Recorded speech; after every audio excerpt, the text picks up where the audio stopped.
Welcome to the Down East Prep Report Extra. I'm Steve Goodson, and today we're diving into the Onslow Touchdown Showdown, an off-season league changing youth football development right here in our community. If you've been hearing buzz about 7v7 football and wondering what it's all about, this episode is for you. We're going to learn more about the Onslow Touchdown Showdown, better known as OTS 7v7, and the impact it's having.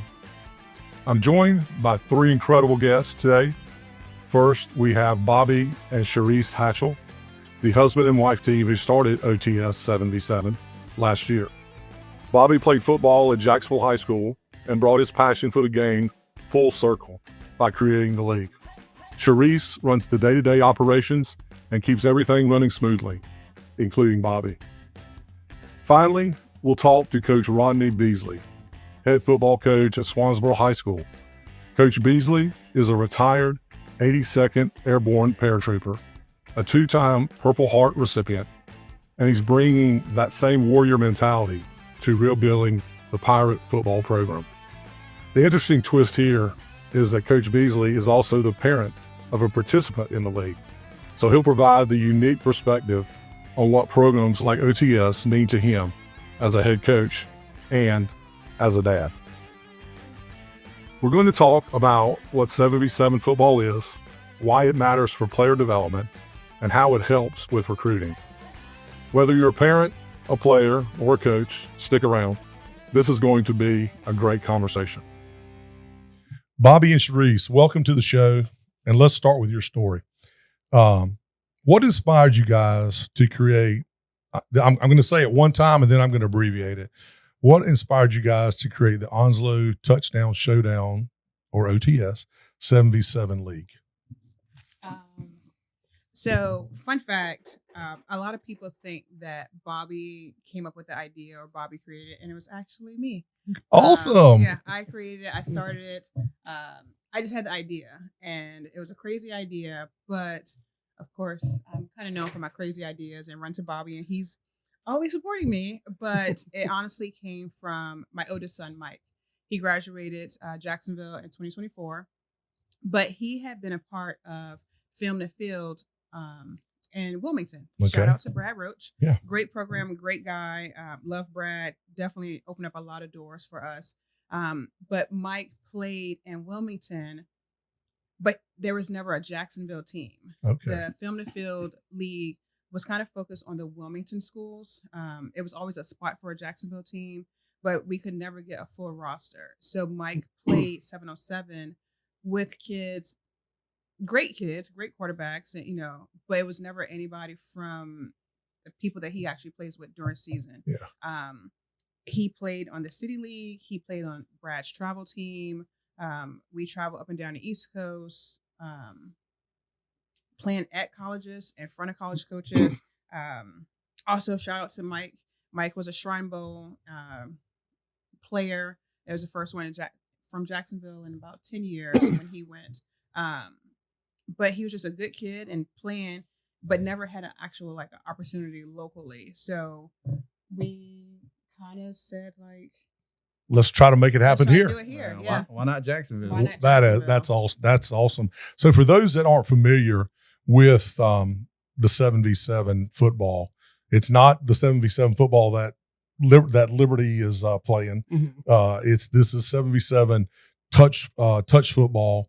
But talk a little bit about just the basics about the 7v7 league and the positioning and stuff like that.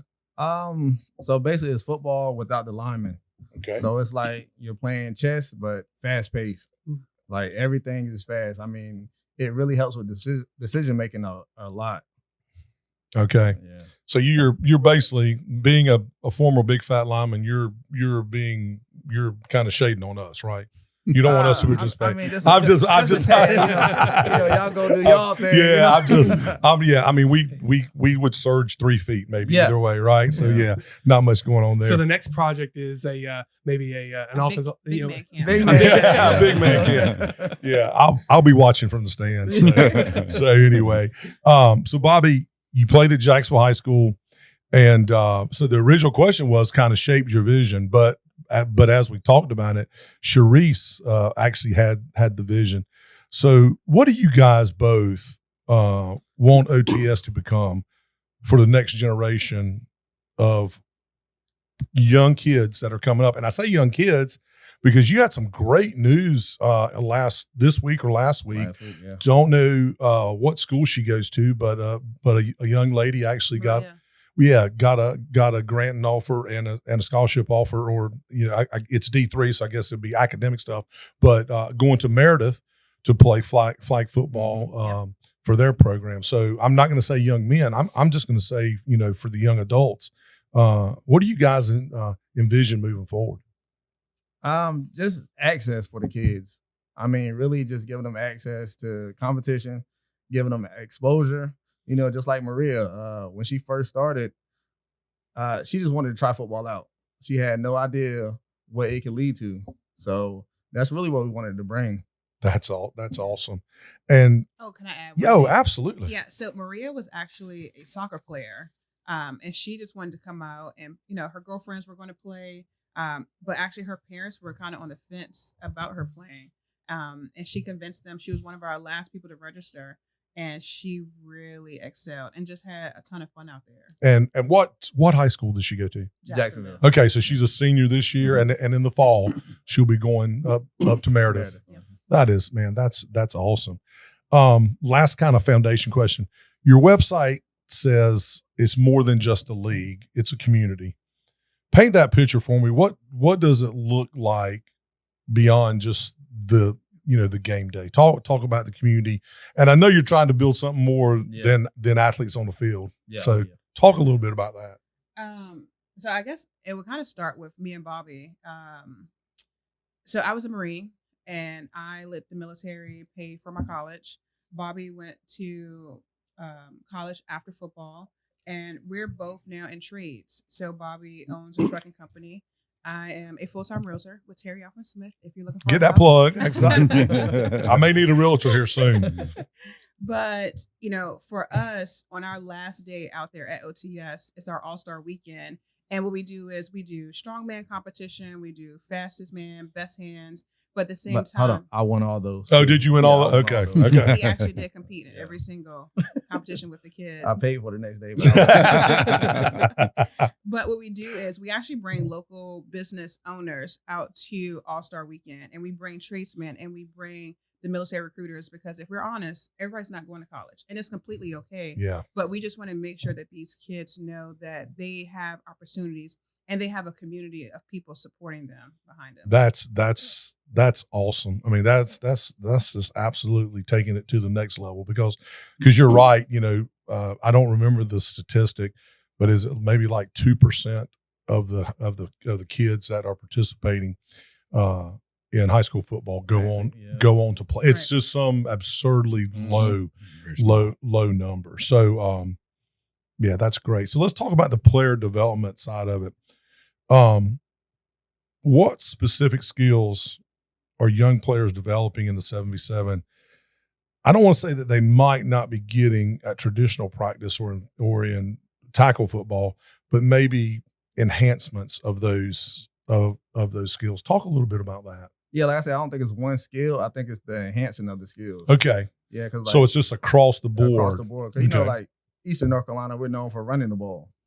So a lot of receivers get overlooked because we're not passing it. So, but if we give them this avenue where they can, run routes, catch passes with their quarterback, have film to show, and that's real big for them. Yeah, and I want to, and I know this is a big one. One thing that stands out about it is the reps. Yeah, just simply the reps that they're getting. Quarterbacks working with receivers, just quarterbacks throwing, then working with receivers. Defensive backs, your son, one of them, right? Mm-hmm. Working on coverage. Talk about, and Coach, you're going to get this question in a little while as well. Okay. But you talk about that volume and the repetition, and you guys sent me some video. And I know football's fast, but it looked even faster out there without pads on. So talk about the accelerated pace of play. Just talk about that whole process. I think the reps is really huge for them. We had 4 quarterbacks who had career years that played OTS last year. I mean, each one of them threw for over 1,000 yards. And then you had 3J threw for 2,000. Yeah. So that was huge. And then like defensive backs, I think about with DJ. When he played on the Jacksonville team to go Which to is your son. Let's make sure we tell everybody that's your son, who just recently got his first offer from Wake Forest. From That's awesome. from Wake Forest. Yeah, but like his 8th grade year, he played varsity 7-on-7 down there in Wilmington. So he's guarding these college guys, you know. Yeah. He's getting those reps in. And then come to his freshman year, he's back out there. He's guarding guys like Andrew Finnerty. Yeah. You know, AJ Highsmith. Yeah. So, you know, he ain't got no choice but to get better. Yeah. So it's more reps you get better or get burnt. Yeah, right? that's one of the two. Yeah. That would make a good T-shirt slogan. And by Bobby, the way. and give those quarterbacks a shout out. You mentioned 3J. Yeah. Who are some of the other guys that who are some of the other quarterbacks? AJ Washington, career year.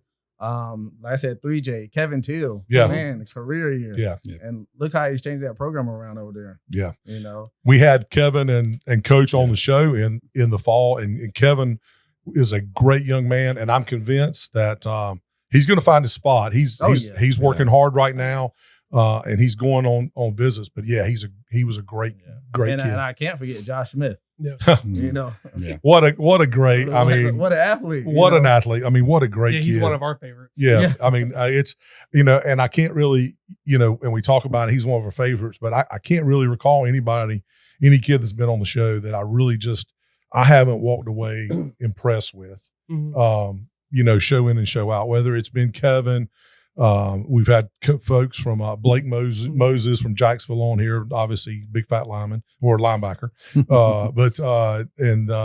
Cannon McBride from Croatan, just a great athlete. And by the way, you all need to sign some sort of NIL deal with Cannon. We're working. Cannon and I actually DM all the time. It's weird for a 57-year-old guy to say he's DMing with a high school kid, but Friday night about 10:30. Yep. He DMs me after he hit the buzzer beater. The buzzer beater. He goes, "Hey, Mr. Goodson, check this out." And I was like, I said something probably on there I shouldn't have. I was like, oh, whatever, good shot. But I mean, just great kids. And I think what you guys are doing is enhancing beyond the season. And that's, I mean, they're getting out, and you have a lot of folks. What I find honestly very amazing is the commitment that the kids are making, because a lot of them are multi-sports athletes, and they understand that if they potentially want to be considered to go to the next level, it's going to take more than from August to December, or even a part of the July or June or whatever. And I thought Bobby hit the nail on the head. I mean, we had a career season with quarterbacks and wide receivers. So you're right. I mean, Onslow County in particular is known for running the ball, and maybe you may only see 3 or 4 passes, but now I think the passing games are really elevated, and now you're seeing some.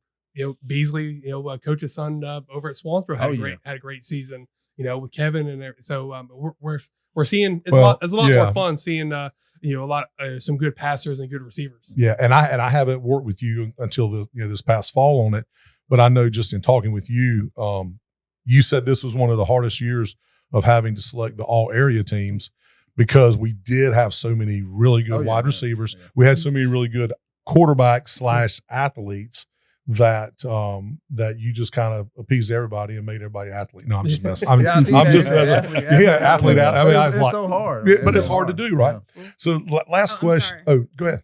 Keep in there, since we kind of mentioned the all area. Oh yeah. We had 28 OTS players made all area this year. Yep. Really? That is, man. That's amazing. So I did know what I was talking about. Yeah. You did.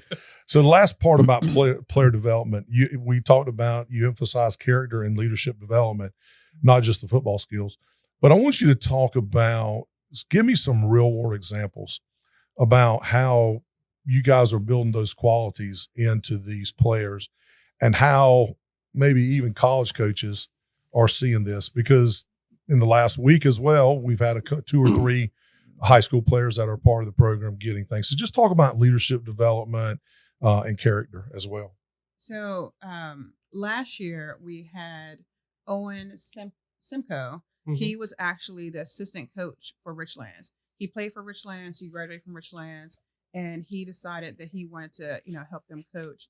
And this year, his younger brother Bird is, trying to get Richlands team together. And that was always one of the things that we talked about, where the older kids that played OTS come back and help out, because the younger kids need that motivation sometimes to be able to see that, if this person played and they were able to be successful, if I stick with it, if I keep my nose clean, if I keep my head up, if I stay out of trouble, if I see them being successful, then, I can do the same thing as well. But also we did like a little camp, and we had some OTS players come out and help out with the camp, just volunteer their time. We talk about 3J. 3J was a sophomore captain of his football team. And, I'm friends with his mom. And she was always telling me how 3J was keeping his guys in line, whether, inviting the O-line out to dinner, but just always keeping his guys motivated and, keeping that bond and that connection with his guys. And you're talking about a sophomore in high school. So. Incredible kid. He hasn't been on the show. Got to meet him. Come to find out from the long perspective, I went to school with his granddaddy, Freddie Purvis. He went to White Oak, and actually some of his family, Freddie's family, worked for my father in the logging business for many years.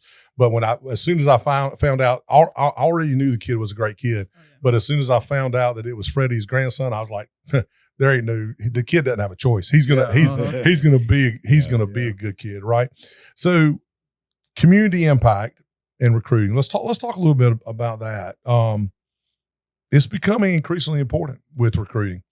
So how does OTS create exposure opportunities for players who are thinking about playing at the next level? Film.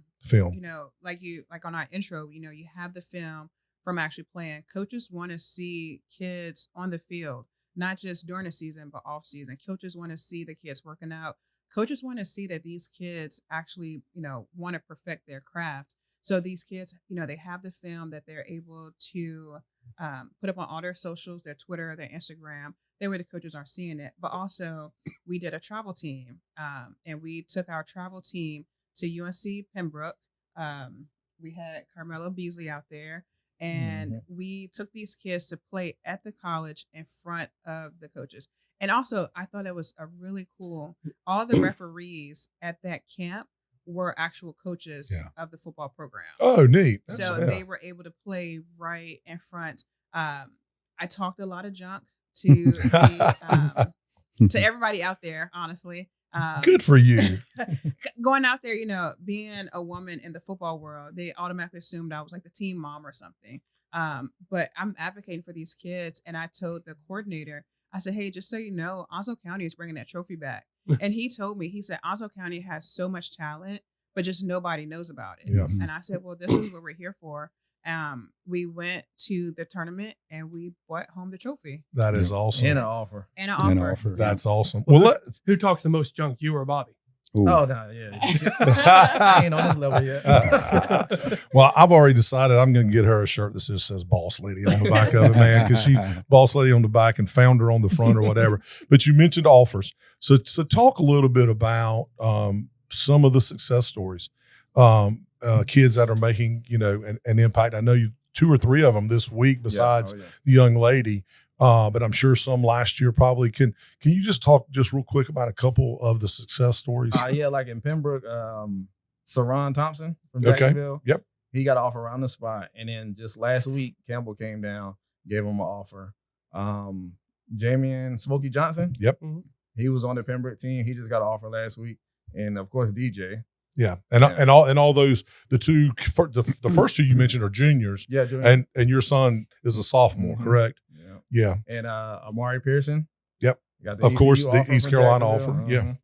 So it's helping with exposure. Oh, and yeah. So, I was filling out a questionnaire for DJ the other night for NC State.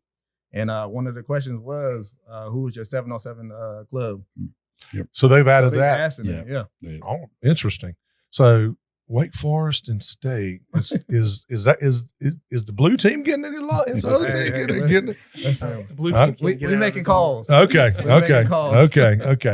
Let's talk about, before I get to this question, I want to give you a chance, and we'll talk about it later when we do a kind of roundtable deal. But tell me a little bit about the structure. So you got you've got middle school league, high school leagues. Talk a little bit about the number of teams you guys anticipating, number of players you might anticipate signing up this year to participate, and just the structure, what days y'all play, what days, where you play and stuff like that.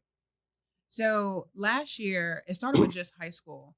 But as the word got out, a lot of parents, reached out, was like, well, what about middle school?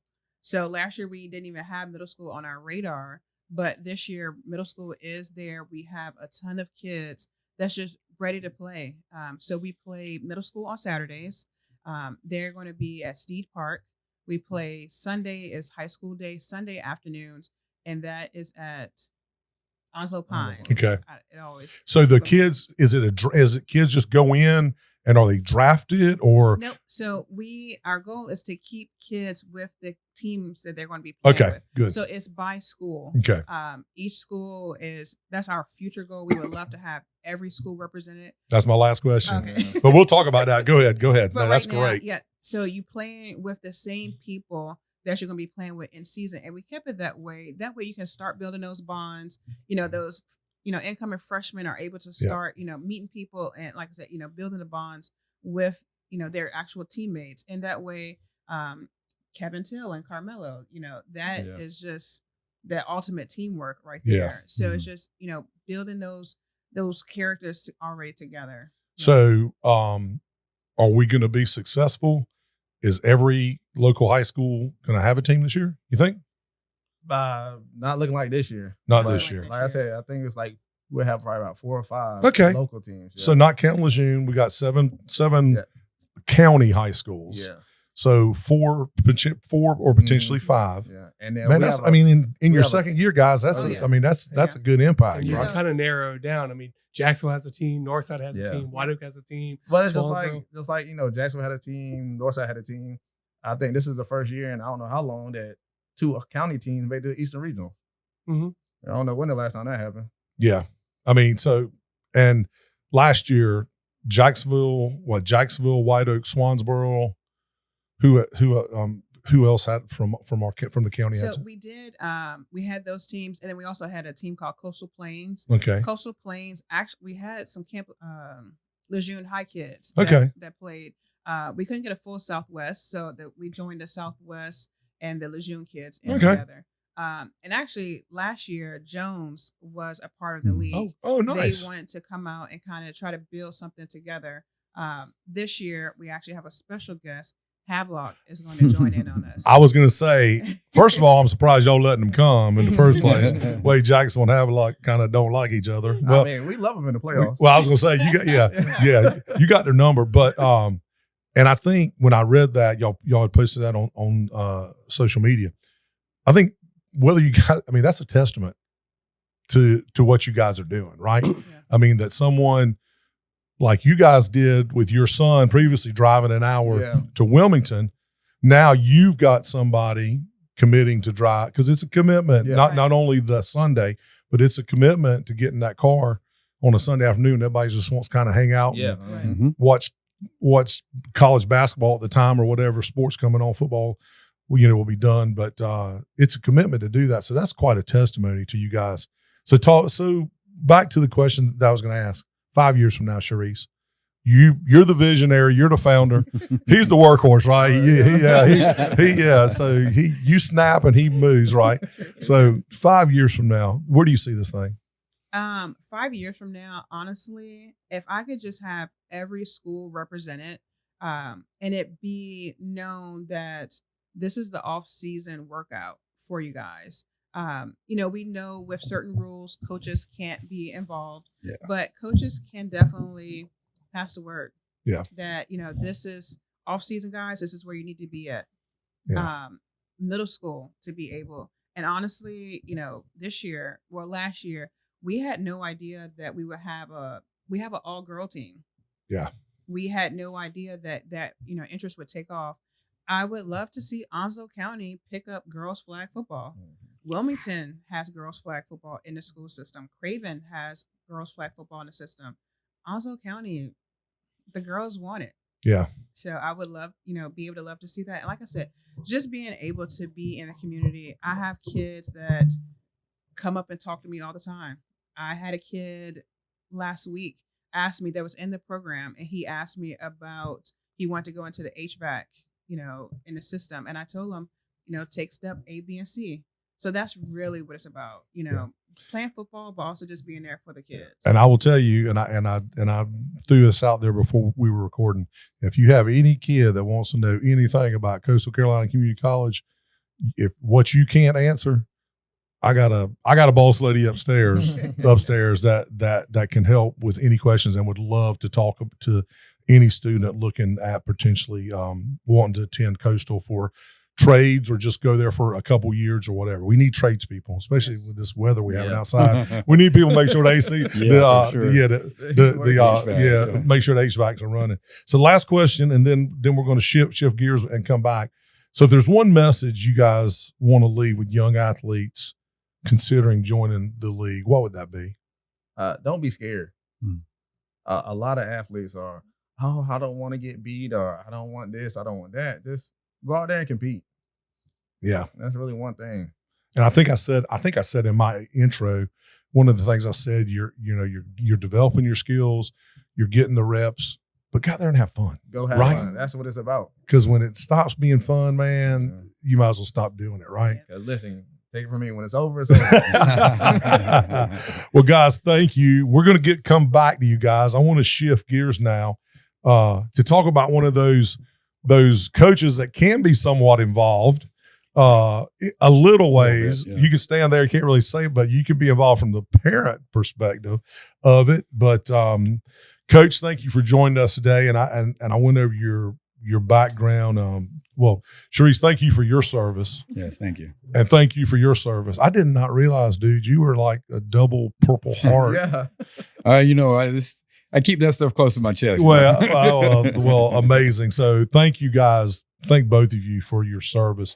But so let's just hop right in, Coach. So retired 82nd Airborne paratrooper, jumping out of planes, helicopters, whatever you're jumping out of. First of all, I wouldn't do that. Purple Heart recipient, and now head coach of the Swansboro Pirates. And you started a rebuilding process, and you're making movement, man. Working on it. How has your military service shaped your coaching? And where does off-season development like the OTS fit in during this turnaround time that you have? Oh, yeah. Real quick, though, but go back to you saying jump out of planes and helicopters. Yeah. You wouldn't have done it. No. It's made by the cheapest bidder, so it's 50-50 to jump out. So, I mean, you might rethink it there. Yeah. Yeah. Good point about that. But no, my military career, I always equated to this for my guys, like military and sports, whatever, insert sport name here, is really closely related when you think about it. Like when I was in the service, I was an infantryman.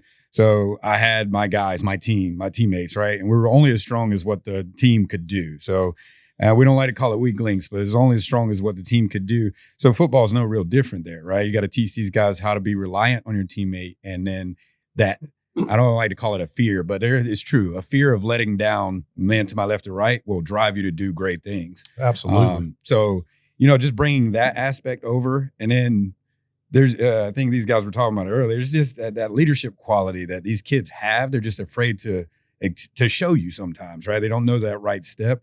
So, and everything we were taught in the military was like, take that leap of faith, be that leader, drive and be a good leader of men. So that's what I'm taking over to Swansboro. Yeah. And I'm not going to say it was missing or anything like that, but the kids definitely want it.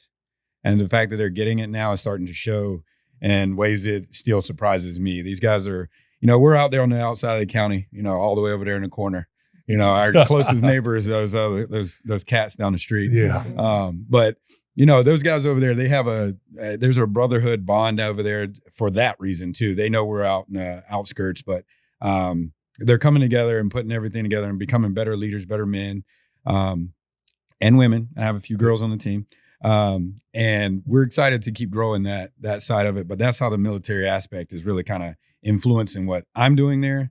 And then just teaching these guys, hey, we all we got, but we're all we need. That's awesome. That's awesome. So from your perspective, this is a two-parter. Yeah. Value of OTS during the off season for your team. And then, some coaches might worry that there may be some bad habits if you're not there coaching them even if they're doing some workouts, some people may be concerned about bad habits, but I'm sure you don't see that. Talk about how it complements how the whole all-season OTS program complements what you're doing. Well, so as a coach, coming from where I was when I got out of the military, I was primarily in Greensboro, Charlotte area, and the things that these guys have brought here, it seems so new here, but over there, that's the norm, right? Yeah. So there's kids up in Charlotte and Greensboro, they're doing this nonstop. So when I came here and I'm with these guys, we were traveling, I was huffing Carmelo down to Wilmington and putting in that film to field, and it was a great experience. Yeah. But there's something about them road hours back and forth. You go down there for, you're there for a tops of maybe an hour, and then you got to hit that road to come back again. So you're spending more time traveling than you are actually playing. And as parents, that's what we do. That's the sacrifice. But as a coach too, going out there and seeing those reps, very important. So being able to do that in my backyard is kudos to these guys. I got to be quiet, sit on the sideline in my chair, which is really hard. I was going to ask you, Coach, is that really tough? Hard. Okay. It is. Okay. I'm not built for the sidelines like that. Like, I got to be out there doing stuff, but it's good to see the kids out there doing stuff. So in the two-part answer to your question, it's tough to sit and watch. Yeah. But the habits and things like that, I think the good outweighs the bad. So yes, not my style. Maybe I'm not, it's not somebody coaching the way I would coach. That's all ego stuff for me. You put that to the side because the kids out there getting reps, going through the motions of catching, running routes and everything like that. You can always dial in the little things, but getting out there and getting them moving, there's no replacement for that. I was going to say, whether it's they're getting reps, it sure a heck beats them sitting in front of the TV playing Madden or NCAA watching somebody else or watching somebody else gets the reps. Because that's something we don't see anymore. I mean, Bobby, you remember the days you go to Jack Yemiet and play and go to the, whether you're playing baseball, basketball, flag football. I mean, how many times was the car the touchdown? Yeah, you don't see that. You don't see that these days. So it's Bobby. Do they still play basketball at the Dome, man? I don't know. You remember basketball at the Dome growing up, man? The basketball at the Dome, right near Furniture Fair, man. They used to play out there all the time. I rode by there probably 3 or 4 months ago on a beautiful summer day or fall day. Thought there was nobody out there playing, man. Yeah. They just don't do that anymore. Coach, can you tell the difference in potentially, and I'm sure you probably can, at the beginning of August or when you start your stuff, somebody that's participated in OTS maybe against somebody that hasn't participated, and talk about the skill set coming in or something like that where they are. 100% is the quick and easy answer to that. Yes, you can tell. And like these guys were saying before, and I'll take my coach's hat off for a second, put my dad hat on. My son getting the opportunity to go out there and compete against other people than the people he sees every day is it can be, you can't weigh that out, man. That's a awesome opportunity. And then we don't right now at this moment play Jacksonville, right, as Swansboro. Yeah. So him getting to go out there and compete against those guys and then seeing the success they have, regardless of who you are, you see, I was just competing against them. I can compete against this level or whatever you want to look at it. So that confidence is there too.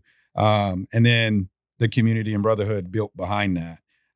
So you can tell because these guys, one for one, they all talk to each other, regardless of what school. I've learned that they do all talk. Yeah. Yeah. So that, that's a driving force too, that we maybe don't realize as much, but they're checking each other's stats and everything after the game and everything too. And they'll hit each other up and be like, man, you had a great game, or man, you need to lock in. What happened? It goes both ways. Yeah. But that aspect of confidence building and some of them come back with skill sets they didn't have the year before. Yeah. And the only thing you can equate it to is the reps they were getting. Yeah. Because otherwise they were sitting at home and you ain't getting those skill sets watching your Madden player do it. Your thumbs are getting to exercise. But they get to get out there and get against these guys and both sides of the ball. And 100%, when you get out there, there's no break. Yeah. And I know we have, and I preach it too, I love a multi-sport athlete. But at some point in time, that's kind of Achilles heel for us too, right? If you're doing all these other sports, you're not really focusing on football.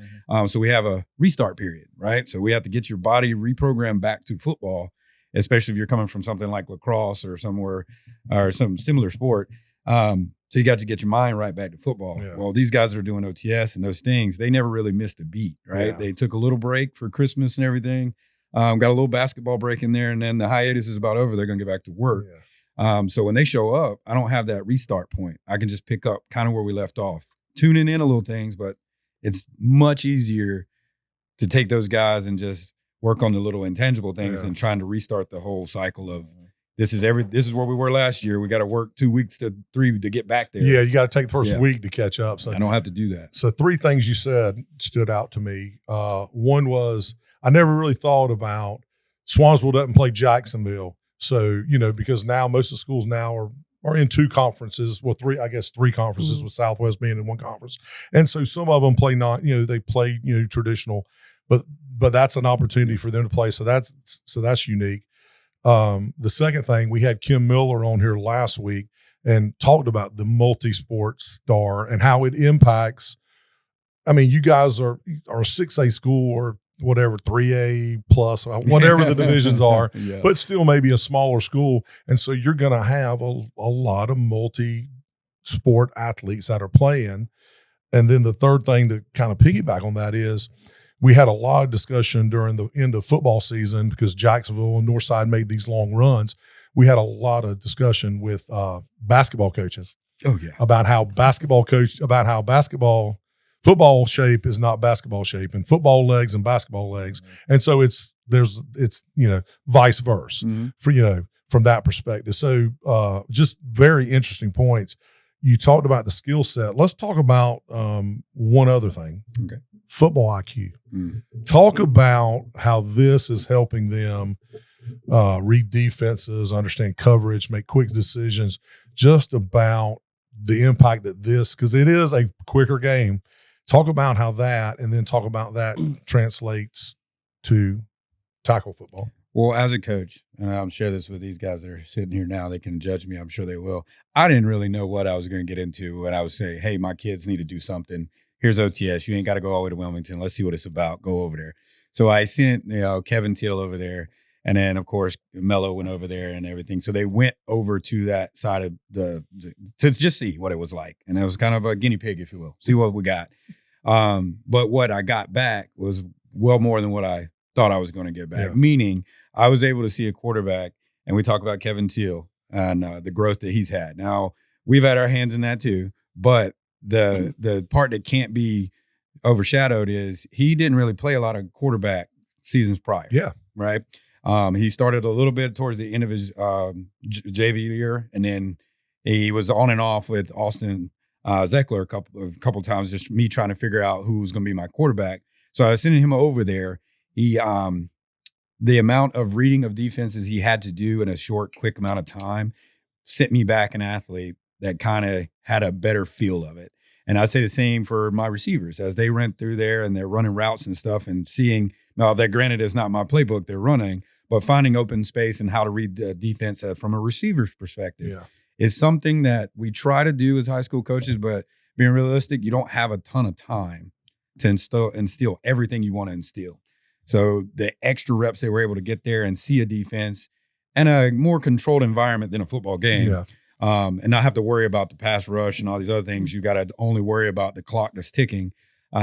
Gave me athletes with a much higher football IQ of the game. And Kevin will tell you, so will Mello, so will a couple of other players that were there. The game slowed down. So you're talking about when they transition? Yeah, transition Friday back. night into transition Friday night. back to real football with the big boys out there and everything. It slowed down a little bit for them, so they're able to see the play develop because they kind of already know what they're looking at. And that's again, we go back to Charlotte and Greensboro area. That's the things that they got constantly. So then when we as coaches take our teams to play teams from in the inner state, if you will, sometimes we can be at a disadvantage because they've had those 7-on-7 experience. They've read those defenses. The game is moving a lot slower for them than it is for our guys who are kind of figuring it out. Like everybody stated here, Onslow County likes to run the ball. So when you put it in the air, if you don't have a quarterback with that football IQ or receivers with that football IQ, then it's a little bit harder of a game. You're just throwing it and hoping. Well, we don't want throwing hopes. We want catching. Well, that's and of course I knew the rep part of it, but having this discussion about the IQ part of it is it's huge. It's amazing, and just about how the game slows down. That makes, because if you think about it, you can go out in your backyard and play 3-on-3 basketball, or you can go out and kick the soccer ball around. You can go out there and toss the ball around and maybe throw batting practice. But until something like this, there's never really been an avenue where kids can get together, especially they can get together as a team. And hey, let's go run routes. Okay, well, you're not running a route. You cover him first. Well, you're not going to get going against a defensive back. You may be going against a wide receiver that's trying to play defensive back or whatever. So, the football IQ thing is I think as much key to this as anything. How many seconds do they have to throw? The quarterbacks have to throw the ball. Y'all give them 4, right? 4 seconds. Yeah. 4 So seconds. 1 Mississippi, 2 Mississippi. Yeah. Is there a rusher? Or You get One. one blitz per series. Okay. Mm-hmm. So you let linebackers play on defense. Yeah. And So that's the big thing. We You really just want- you just discriminating against the big fat lineman. Okay, we need a linebacker because a lot of these teams will spread it out, and linebacker got called running back. I'm with you. No, I'm just joking. Coach, let's shift. Okay. You can take your hat off, leave it on, turn around, do whatever. Gotcha. Parent. Okay. Carmelo, we talked about him, junior wide receiver, Pirates football, all area first team this past fall. Had a great season. Been going off to these showcase camps since that time. So from a parent's perspective, the value you see for him participating in this league, and they could be very similar, but talk about it from the papa perspective as opposed to the coaching perspective. Listen, from a dad's point of view, there's nobody harder on that kid than I am, right? I'm on him all the time, but that's because he told me his dreams way back when. Yeah. And I mean, way back when I've coached him since he was playing like flag and into his Pop Warner years. And now in only years I skip were middle school because I can't do it. I give middle school coaches credit. No, thank you. But and now I'm back and was blessed enough to be his head coach at high school. But I'm hard on him, but this is the things he wanted to do.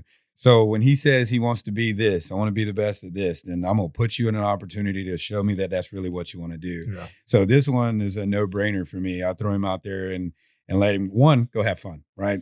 And he wants to play football year round. He plays other sports to get back to football, to kill the time until he get back to football. Yeah. And he plays everything. I mean, he plays football, basketball, lacrosse, volleyball. He played golf for a little bit, but that kind of interfered. You can't do 3 sports at once.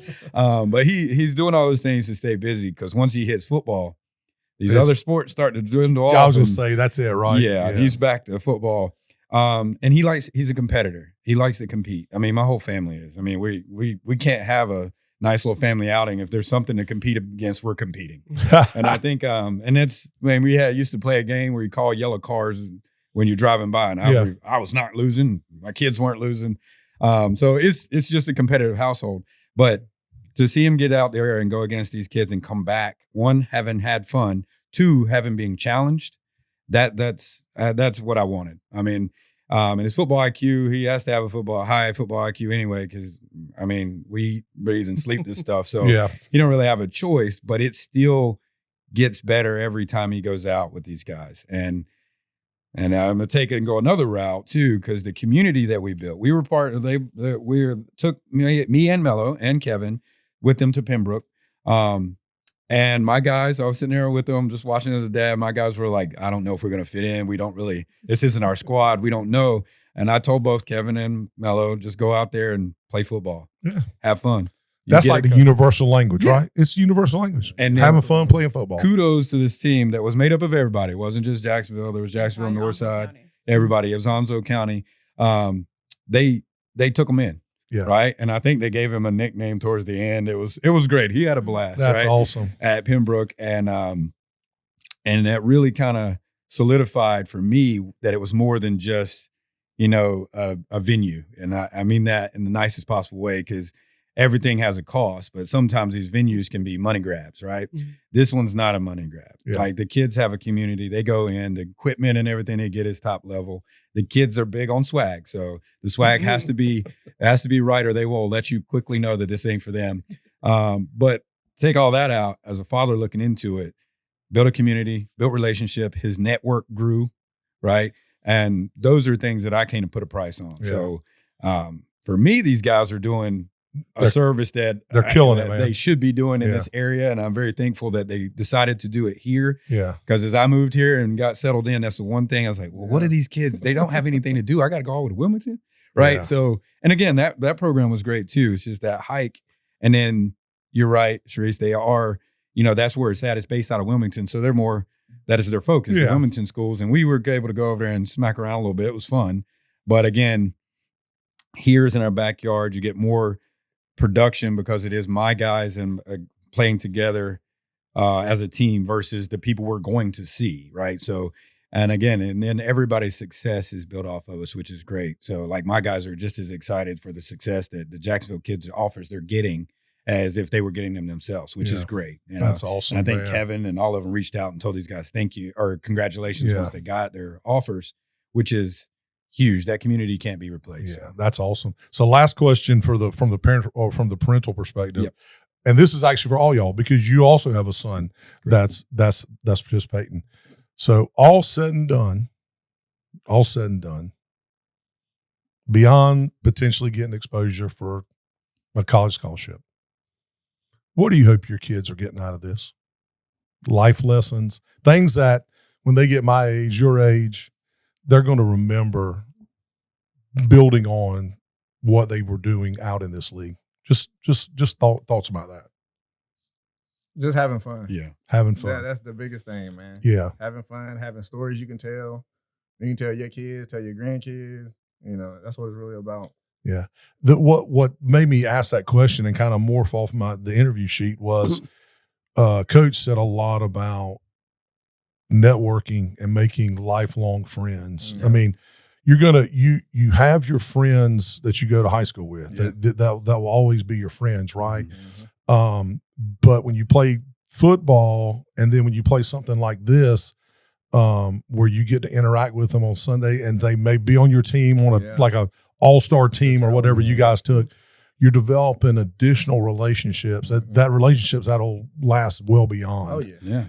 So I just think about relationships with not necessarily, I don't know if there's coaches out there, but since you have your coach, some kids are developing leadership skills. It's just things that'll carry them in life, right? Yeah. Oh yeah. And they could end up playing against each other or with each other at the next level too. And those networks will just continue to grow. And I tell my kids at Swansboro, your network is your net worth, right? So the more you know, the more people you know, the bigger your network, the more opportunities will present themselves. So, there's too many people just know each other behind a text. Like get out there and get to know these people and experience life together, and then things will change and doors will open. So, it's big, and that's and part of that is having fun for sure, right? Yeah. You're going to have the more people you know, the more relationships you build, the more fun you can have with a bigger crowd. So, and the more you get better and not burnt, you have more fun too, right? So I'm that's a shirt, Sharice. We need to remember that now. Now I want to go. We're going to just kind of wrap things up. Talk a little bit about registration still open. Talk about when the middle school starts, when the high school starts. What we're going to put this thing out there and then we're going to share it. We got a bunch of people. We got 2,000 viewers on subscribers on YouTube. We got 900 on the Man Cave Media Facebook page. This is y'all's chance. Registration when it starts. Corporate, if you want some corporate sponsor, I don't know. This is your time to talk about what you want to talk about right now. We are always looking for sponsors. We do have, last year we had some kids that were not able to afford. So we did have some local sponsors that sponsored a kid. Some sponsors don't like shout outs. Other sponsors, we will shout you out. We will get your banner. What we don't do is the kids that are not able to afford to pay, they have no idea if they've paid or not paid. Yeah. They get the same uniform that everybody else does. Registration is still currently open. You can visit our website. Middle school starts the first Saturday in March 7th. So the website is www.ots7on7.com, correct? Yes. Okay. And we'll put that when we go to do this, I'll put it across the bottom. If there's an email, I'll get the emails. I think you gave me one the other day, but we'll get all that stuff. So registration is open through when? February 1st. But if somebody comes in on the second, we got a little wiggle Yeah, time. we got a little wiggle time. Yeah. I just ordering uniforms. Yeah. Right. yeah, And like Coach Beasley said, the kids are definitely very particular about their swag. Yeah. So each year we come up with some new uniforms. We've already dropped a few little hints, and so far the kids are loving what we have. But we want to make sure by the first game that everybody has a uniform. We play, like I said, middle school is on Saturdays. High school is on Sundays. The reason we do Sundays, you want to mention that? Oh, because on Saturday there's a lot of camp days for high school kids. Yeah. yeah, Camps and they're going to combines. combines and stuff, right? And we do not want them to miss that opportunity. Yeah. So we'll put all that stuff. We're going to put all this stuff in the show notes at the end or as we progress. I'm just going to tell you right now, Man Cave Media may be stepping up to be in some sort of sponsorship. Are you good with that? I'm cool with it. All right, man. We're going to step up and Lady Panthers, our girl team. Okay. They're called the Lady Panthers. We actually just dropped their registration a little bit more. So if you are a parent with a girl that played in the Powder Puff game at the local high schools they played, and your kid had a little fun, bring them out. Let them play. Our Lady Panthers, they actually play against the boys, and they love it. Yeah. They did not shy away. Yeah, they did. Really? No, it That's was great. awesome. That's I would awesome. say I think my son did get caught on by Lady Panthers. So He got burnt. yeah, he he got got burnt. burnt. He got burnt. And the girls celebrate. I will say, our guys, when they play against Lady Panthers, they are respectful. Yeah. They don't try to burn them to the ground or anything like that. But our Lady Panthers, when they play against the guys, then later on when they go to those girl flag tournaments, they are just a little bit tougher. Oh, I would. Yeah, Yeah, for I would sure. definitely, Yes. definitely. So if you take have a that. girl that's interested, definitely get her signed up.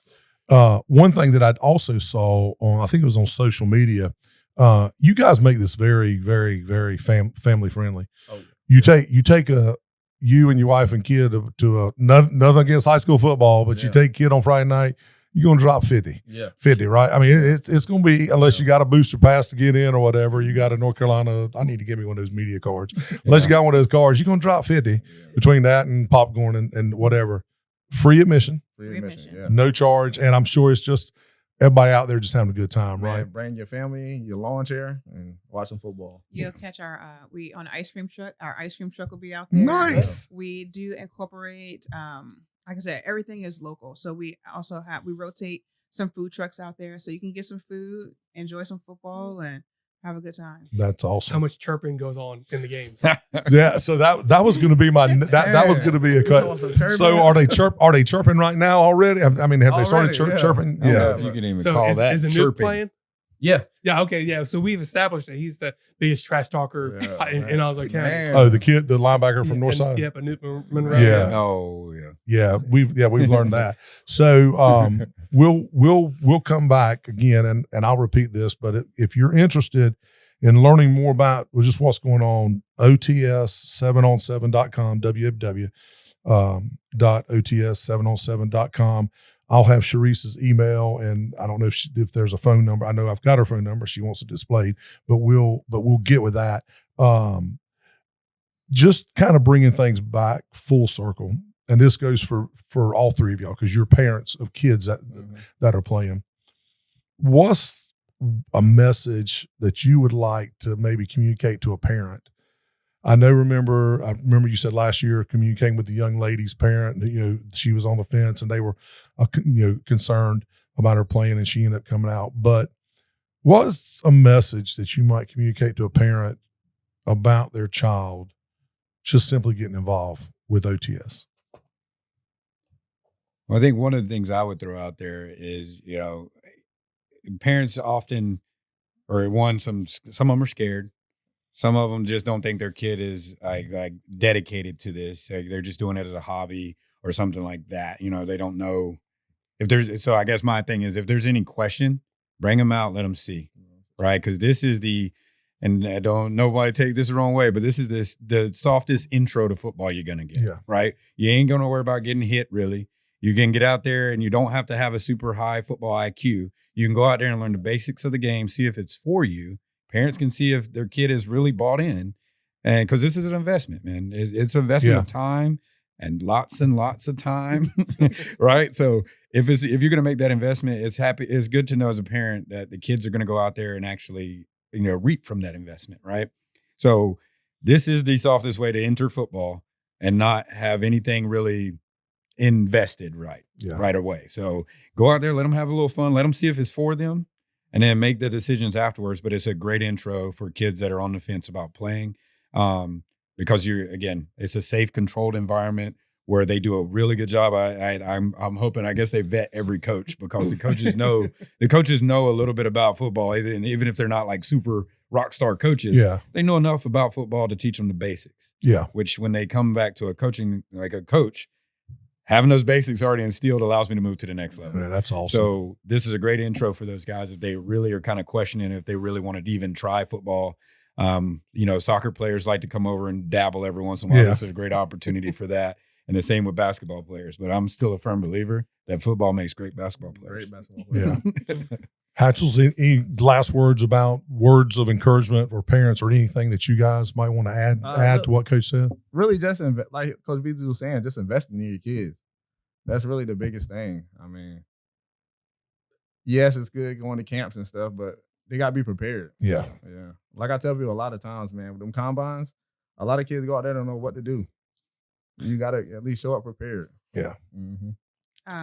I will say, like Coach Beasley, I'm probably more harder on my boys than anybody. And my biggest thing, and I tell them, is if you want to be better, you have to play against people that are better than you. Yeah. You have to continually practice your craft. So parents, if you have a kid that say they love football, what are they doing in their off time? Mm-hmm.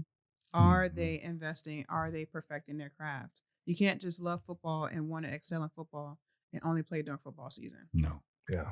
That's a great point. That's the boss lady.